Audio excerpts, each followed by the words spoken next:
कि भरत सरिस को राम सनेही जग जप राम राम जप जी। सारा संसार राम राम कहता है, लेकिन श्री राम जी भरत भरत कहते हैं। देखो, भगवान भक्त का स्मरण करता है, भक्त भगवान का स्मरण करता है, लेकिन भगवान भक्त का स्मरण करता रहता है। चिंतन वो भक्त का ही करता है।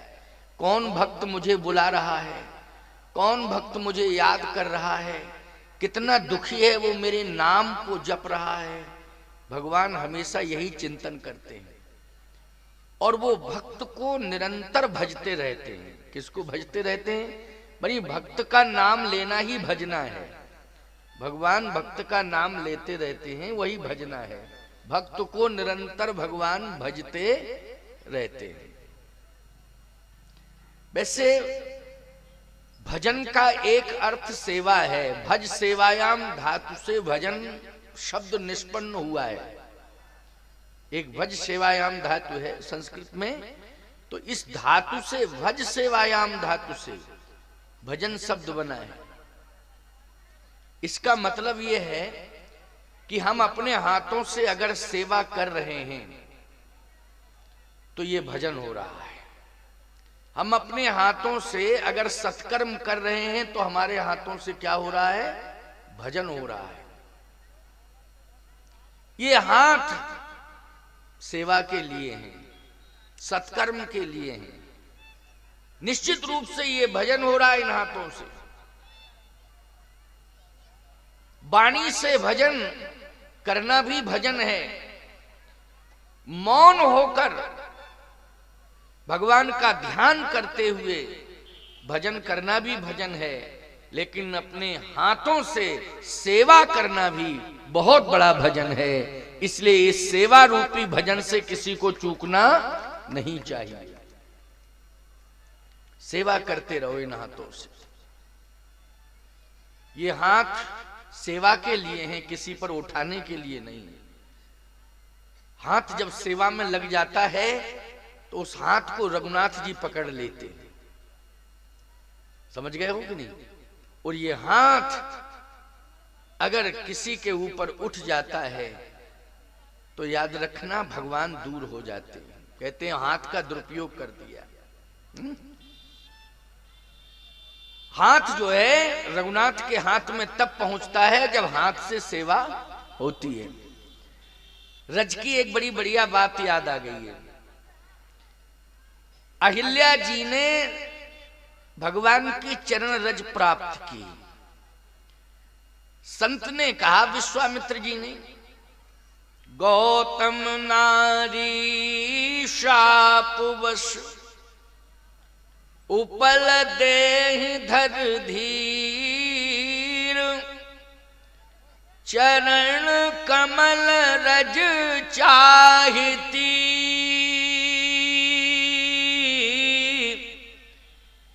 कृपा करहु रघुवीर। ये चरण रज चाह रही है, इसको थोड़ी सी आप चरण रज दे दीजिए। जो भक्त होते हैं वो रज ही मांगते हैं। केवट ने क्या मांगी थी भगवान से? रज। केवट ने क्या मांगा? रज ही तो मांगा। केवट ने कहा, जो प्रभु पार अवश्य गा चहऊ, तो मोहि पद पदुम पखारण कहू। इसका मतलब है, पद पखारने का मतलब है चरण रज प्राप्त करना। पद पखारने का अर्थ क्या हुआ? चरण रज प्राप्त करना। आप चरण पखारने के लिए कह दीजिए, मैं आपके चरण का चरणोदक ले लूं, उसी में तो रज रहती है। चरणोदक में रज रहती है। अच्छा बोलो भाई, अहिल्या पाषाण की है, चरण रज से उसका उद्धार हुआ। केवट हाड़ मांस का है, वो भी चाहता है कि चरण रज मिल जाए तो मेरा उद्धार होगा। बिना चरण रज के उद्धार होने वाला नहीं है। गंगा के किनारे रहता है। प्यारे, गंगा एक ऐसी पुण्य शलीला है कि गंगे तो दर्शनात् मुक्ति, गंगा जी का दर्शन कर लिया जाए तो मुक्ति मिल जाती, क्यों मिल जाती ना, मुक्ति दर्शन मात्र से। स्नान कर लिया जाए तो कहना ही क्या, लेकिन दर्शन हो जाए गंगा जी के तो मुक्ति हो जाती है। लेकिन केवट कहता है कि आपका चरणोदक लेकर के मैं मुक्ति प्राप्त करना चाहता हूं। वस्तुतः अगर विचार किया जाए तो गंगा भी भगवान के चरण का चरणोदक है। क्यों भाई, गंगा क्या है, भगवान के चरण का चरणोदक है। विष्णु पादोत्कम, भगवान विष्णु के पद नख का ये रज है। भगवान के चरण प्रक्षालित हुए, भगवान के चरण ब्रह्मा जी ने धोए, कमंडल में जो जल आया उसी में गंगा प्रकट हो गई। नख निर्गता मुनि वंदता, नख निर्गता मुनि वंदिता, त्रैलोक पावन सुरसरी। पद नख से गंगा जी निकली, इसका मतलब है कि गंगा जी भी चरणोदक हैं भगवान की, लेकिन गंगा के समीप रहता है परंतु फिर भी चरणोदक चाहता है। बोलो चाहता है कि नहीं? प्यारे एक बात आपको बताएं, गंगा में आप स्नान करने जाएं और गंगा जी में आपने स्नान कर लिया, गंगा में जाके स्नान कर लिया, ये अलग बात है। लेकिन आपके माध्यम से गंगा प्रकट हो जाए तो अलग बात है। बोलो भाई, ब्रह्मा जी ने चरण प्रक्षालित किए, गंगा ब्रह्म कमंडल में आ गई। भगीरथ जी ने तपस्या की तो गंगा जी धरती पर उतर आई। वही गंगा जो है भगवान शिव की जटाओं में समाहित हो गई। और महाराज भगीरथ ने तपस्या की तो तपस्या के बल पर गंगा पृथ्वी पर आ गई, प्रवाहित होने लगी। लेकिन सत्य तो यह है कि जो काम ब्रह्मा ने चरण धोकर कमंडल में किया, गंगा को प्रकट किया, वही कार्य केवट ने भगवान के चरण कठौते में धोकर नई गंगा को कठौते में प्रकट किया। अब कल्पना करो, कहां ब्रह्मा और कहां केवट। बोलो, जमीन आसमान का अंतर नहीं है, कहां ब्रह्मा और कहां केवट। ब्रह्मा, याद रखना, सृष्टि की रचना करता है। बोलो भाई, वेदों का निर्माण करता है ब्रह्मा, वेदों की रचना ब्रह्मा के द्वारा हो रही है। यद्यपि भगवान की श्वासाओं से वेद निकले हैं, लेकिन ब्रह्मा जी ने विस्तार किया है। ब्रह्मा सृष्टि के बहुत बड़े सहयोग करता है। ब्रह्मा बहुत बड़े विद्वान हैं, ब्रह्मा की अनंत महिमाएं हैं। ब्रह्मा जी का इस सृष्टि में बहुत बड़ा आदर है। बड़े बड़े योगेंद्र, मुनेन्द्र, हंस, परमहंस, अमलात्मा, विमलात्मा ब्रह्मा के माध्यम से ब्रह्म को प्राप्त करते हैं। किसके माध्यम से? ब्रह्मा के माध्यम से ब्रह्म को प्राप्त करते हैं। वो ब्रह्मा भगवान के चरण धोकर कमंडल में गंगा को प्रकट करते हैं।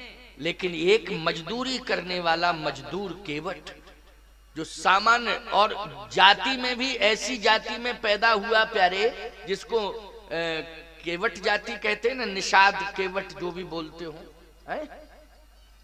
सामान्य जाति में पैदा हुआ। बोलो हुआ कि नहीं? अब तो जाति सूचक बात कहना भी उचित नहीं होता है ना, है नहीं? इसलिए संकेत में ही कह देना ठीक रहता है।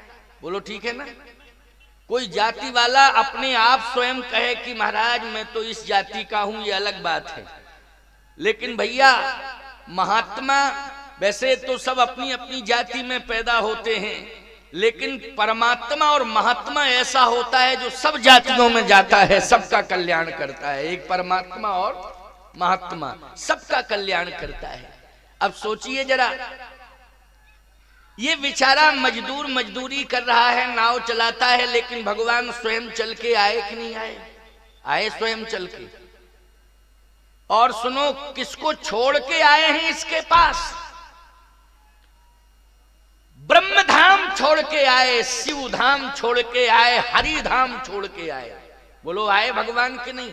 हरि धाम छोड़ा, शिव धाम छोड़ा, ब्रह्म धाम छोड़ा, अयोध्या धाम छोड़ा। बोलो छोड़ा अयोध्या धाम की नहीं? दशरथ को छोड़ा, कौशल्या को छोड़ा, राज्य को छोड़ा, स्वयं सरजू को छोड़ दिया। बोलो सरजू तट छोटा कि नहीं छूटा है? ये सब छोड़ा, लेकिन प्यारे केवट की तलाश की। किसकी तलाश की? केवट की तलाश की। सबको छोड़ दिया लेकिन तलाश केवट की। आपका वो तो यात्रा का क्रम था, इसलिए उसमें पहुंच गए। तलाश क्या? यात्रा का क्रम था, जा रहे थे वन, उसी बीच में गंगा जी मिल गई, वही वो रहता था, इसमें तलाशने की क्या बात? देखो एक बात बताएं, तलाशा है भगवान ने केवट को, वो मिला कहां है? उसको तो तलाश रहे हैं, वो मिला नहीं है, उसको तलाश रहे हैं। प्रमाण क्या है? गोस्वामी जी कह रहे हैं, तुलसी जिनके पद पंकज ते, तुलसी जिनके पद पंकज ते, प्रगटी तटनी जो हरे अघ गाढ़े, ते प्रभु या सरिता तरवे को, मांगत नाव करारे हुए ठाणे। इसका मतलब है कि मिट्टी के पहाड़ पे भगवान चढ़ गए, उसको देख रहे, भैया तू है कहां, आजा मेरे पास। तो ये तलाशना हुआ कि नहीं हुआ? जल्दी बोलो, इसको क्या बोलते हैं? तलाशना ही तो बोलते हैं। खोज रहे हैं कि तू आजा, कहां है, मैं तेरी तलाश कर रहा हूं, तू दिखाई नहीं दे रहा। जब व्यक्ति दिखाई नहीं देता है तब व्यक्ति ऊंचाई पे चढ़ के देखता है। जल्दी बोलो, जब दिखाई नहीं देता है कोई व्यक्ति तो कहां चढ़ता है? वो ऊंचाई पर चढ़ता है, उसको देखता है। तुलसी जिनके पद पंकज ते, प्रगटी तटनी जो हरे अघ गाढ़े, ते प्रभु या सरिता तरवे को, मांगत नाव करारे हुए ठाणे। मिट्टी के पहाड़ पे चढ़ गए भगवान और लक्ष्मण से कहा, लक्ष्मण तुम मत चढ़ो मेरे साथ, तुम तो जहां सीता जी हैं वहीं रहो, तुम्हें मेरे साथ मिट्टी के पहाड़ पर चढ़ने की जरूरत नहीं है, मैं स्वयं चढ़ के देखूंगा वो है कहां। नहीं तो नियम ये होता है कि हमारे साथ में सेवक रहते हैं, अगर हमें किसी की तलाश करवानी होगी तो हम यही तो कहेंगे, जाओ जरा देखो कहां है, उसको खोजो, खोज के लाओ। और हम सेवकों से कहें तुम यहीं रहो, हम तलाश रहे हैं, जरा देखें। तो ये उल्टी गंगा न बह गई क्यों भाई? ये उल्टी गंगा बह गई है ना। अब कल्पना करो आप, भगवान लक्ष्मण से नहीं कह रहे हैं, भगवान कहते मैं तलाशूंगा। क्यों? इसलिए कि भक्त भगवान को तलाश रहा है, लेकिन भगवान भक्त को तलाश रहा है। यही पारस्परिकता है भक्त और भगवान के बीच में, भगवान के मध्य में, भक्त और भगवान के मध्य में। अगर भक्त भगवान की तलाश में है, जितने भक्त यहाँ बैठे हैं, बोलो भगवान की तलाश करते हो कि नहीं करते हो? यज्ञ में आए हो, क्यों आए हो? भगवान की तलाश करने। सत्संग में क्यों आए हो? भगवान की तलाश करने। मेरे पास क्यों आए हो? भगवान की तलाश करने। स्वामी जी भगवान को बता दो कहाँ है। यज्ञ से कहते हो यज्ञ भगवान, भगवान से मिला दो कहाँ है। सत्संग में कहते हो कोई शब्द, कोई मार्ग ऐसा मिल जाए जिस मार्ग पर चलकर हम भगवान तक पहुंच जाएं। यही आशा अपेक्षा है कि सत्संग के माध्यम से कोई ऐसा मार्ग मिल जाए। बोलो मार्ग मिल जाए, इसी की तलाश में हो कि भगवान प्राप्त हो जाए। सीधी सी बात यह है कि भक्त भगवान की तलाश कर रहा है, लेकिन भगवान भी भक्त की तलाश कर रहा है। भगवान यही तो खोज रहा है कि मेरा भक्त कहाँ है, मेरा भक्त कहाँ है। वो लोग खोज रहा है कि नहीं भक्त को। एक बात आपको बताएं, ये अपने को भक्त ही मानता है, ये मजदूर करने वाला जो केवट है, मजदूर करने वाला केवट, मजदूरी करने वाला केवट, मजदूर जिसको बोलते हैं, ये मजदूर केवट अपने को भक्त मानता है। जैसे श्रृंगवेरपुर का एक राजा है गोहराज, निषाद कहते हैं उसको, क्या कहते हैं, गोहराज। तो गोहराज अपने को राजा मानता है। वो क्या मानता है कि मैं राजा हूं। वो है ही राजा, वो वैसे मानता क्या है, वो तो राजा है ही। लेकिन प्यारे ये श्रृंगवेरपुर में ही रहता है, लेकिन अपने को मानता क्या है, भक्त। मजदूरी करता है, यही प्रतिपालों सब परिवारू, और नहीं जानो कछु और कवारू। यही प्रतिपालों सब परिवार, परिवार प्रतिपाल के लिए मैं नाव चलाता हूं। ये हमारा विरासतन धंधा है। बोलो, नाव चलाने वालों का विरासतन धंधा यही होता है कि नहीं होता है, कि परंपरागत उन्हें नाव चलाने को ही मिलता है। इसी से मैं परिवार का प्रतिपाल करता हूं और मेरे पास कोई दूसरा धंधा नहीं है। लेकिन अपने को भगवान का भक्त मानता है, और भगवान का भक्त मानता है ईमानदारी से बताओ, तभी तो वो कहता है कि प्रभु मुझे चरण रज चाहिए। क्या चाहिए, चरण रज। सही बात बतावें, आजकल के भक्त भगवान की तलाश करते हैं, और भगवान कहीं मिल जाए और पूछे क्या चाहिए, सबसे पहले तो सुन लो कान खोल के, 4 बेटे हैं, चारों की नौकरी लग जाए, हम 4 साल से परेशान हैं, 4 साल बाद अभी मिल रहे हो, बड़ी परेशानी हुई, खोजते खोजते ना जाने मड़मड़ा के यज्ञ में कितने साल गए कथा सुनने के लिए, लेकिन अब 4 साल में मिले हो, तो सीधी सी बात यह है कि 4 लड़के हैं, चारों की नौकरी लग जाए। अरे राम राम, भगवान मिले तो बच्चों की चिंता तुम्हें सता रही है कि बच्चों की नौकरी लग जाए। अच्छा, भगवान ने कहा चलो ये भी हो जाए, बिक रही है उसकी रजिस्ट्री के लिए पैसा मिल जाए। बोलो भाई, तुमने मांगा है तो केवल जमीन जायदाद खरीदने के लिए धन मांगा, बेटे के लिए नौकरी मांगी, बोलो मांगी कि नहीं। लेकिन शास्त्र कहता है भगवान जब मिल जाए तो एक ही बात कहो, हे प्रभु और कुछ नहीं, सर्वे भवन्तु सुखना सर्वे सन्तु निरामया सर्वे भद्राणि पश्यन्तु मां कश्चित् दुख भाग भवेत्। बोलो यही भावना होनी चाहिए कि नहीं होनी चाहिए। सब सुखी हो, सबका कल्याण हो, सबका मंगल हो, सब अच्छे रास्ते पर चले, सब आपको मेरे जैसे, जैसे आप मुझे मिल गए ऐसे ही आप सबको मिल जाएं, सब आपके पास पहुंच जाएं, सब आपका दर्शन कर लें, सब आपके दर्शन करके अपने जीवन को धन्य धन्य कर लें। बोलो यही मांगना चाहिए कि नहीं मांगना चाहिए भगवान से, कि जमीन जायदाद, नौकरी, रोजगार, व्यवहार, व्यापार, अरे छोड़ो। एक कवि ने बहुत अच्छी बात कही। कवि क्या थे, वो महात्मा थे, वो संत कह रहे थे कि हमने पूरी दुनिया का नजारा देखा, पूरी दुनिया का मैंने नजारा देखा, लेकिन क्या देखा, उसमें पाया क्या। कहा जब एक व्यक्ति दूसरे व्यक्ति से मिल रहा था तो आपस में चर्चा कर रहा था। बोले वो व्यक्ति अगले व्यक्ति से क्या कह रहा था, कहे वो दोनों जब मिले तो मिलेंगे लोग पूछेंगे। क्या पूछते हैं संसार वाले लोग आपस में, मिलेंगे लोग पूछेंगे तेरा परिवार कितना है, तुम्हारा परिवार कितना है, कितने बच्चे हैं, परिवार कितना है, बोलो। अच्छा, वो संत ने कहा फिर इतना पूछने के बाद भी चैन नहीं मिला, फिर पूछा। क्या पूछा, मिलेंगे लोग पूछेंगे तेरा व्यवहार कितना है। इसके बाद भी तसल्ली नहीं हुई, व्यवहार के बारे में पूछा। फिर मिलेंगे लोग पूछेंगे तेरा व्यापार कितना है। फिर तीसरी बात ये पूछी कि व्यापार कैसा चल रहा है, व्यापार कितना बढ़ा लिया तुमने, कितना बढ़ गया व्यापार। लेकिन संत बोले तकलीफ इस बात की है मगर पूछता नहीं कोई कि प्रभु से प्यार कितना है। ये दुनिया में कोई नहीं पूछता कि भगवान से तुम्हारा कितना प्यार हो गया, भगवान से तुमने कितनी प्रीति लगा ली है, कितना तुम्हारा प्रेम भगवान से। ये पूछने वाला संसार में हमें तो कोई नजर नहीं आया। वो महात्मा बोले पूरी दुनिया में मैं खोजता रहा और देखता रहा।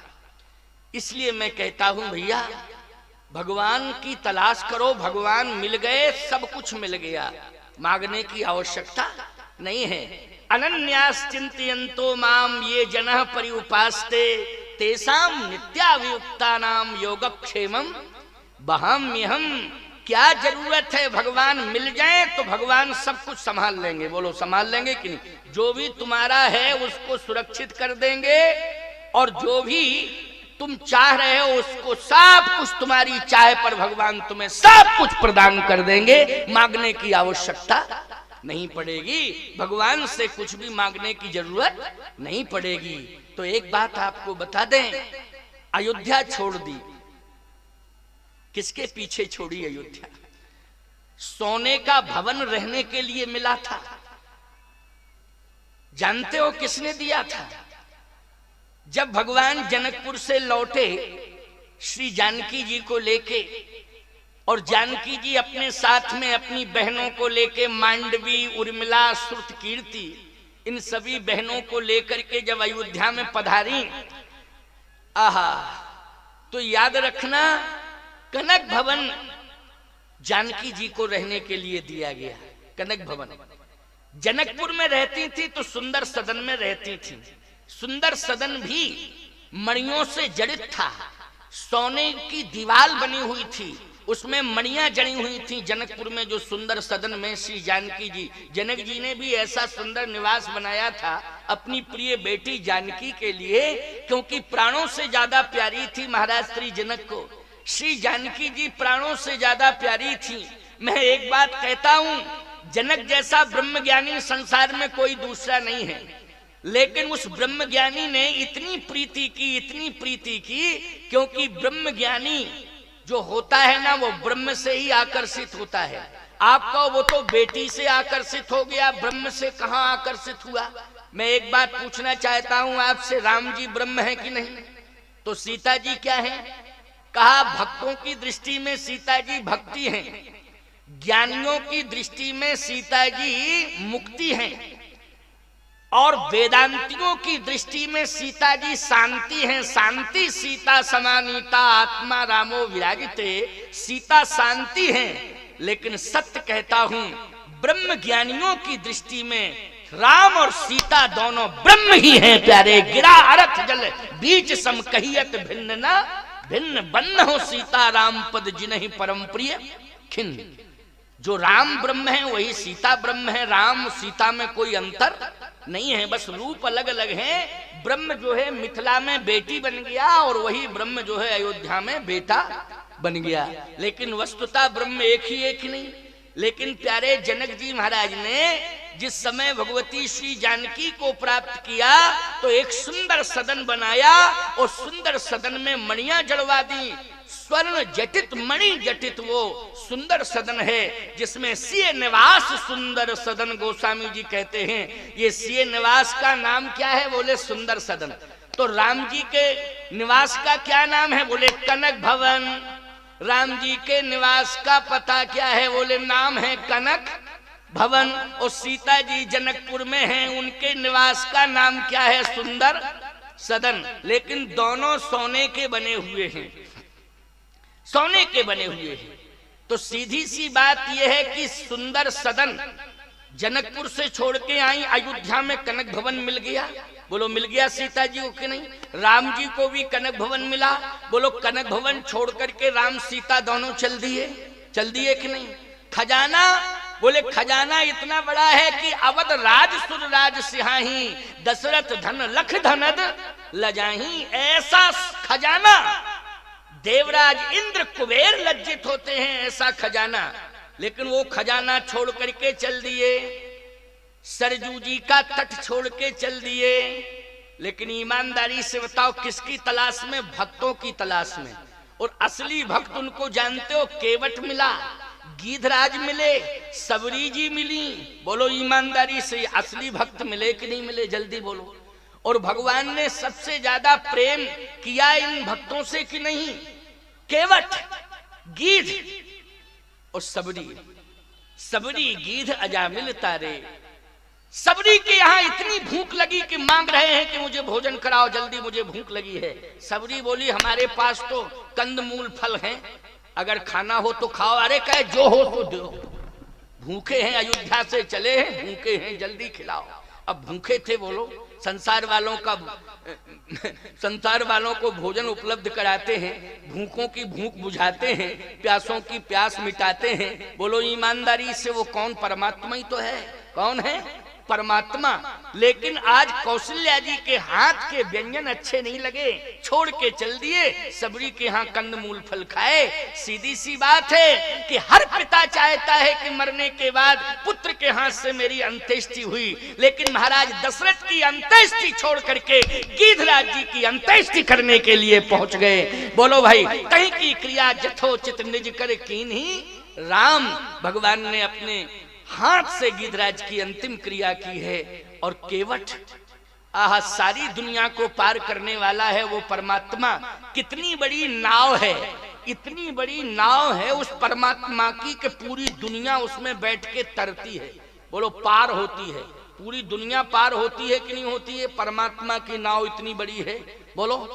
लेकिन वह परमात्मा पार होने के लिए एक भक्त की नाव तलाश रहा है। बोलो तलाश रहा है कि नहीं?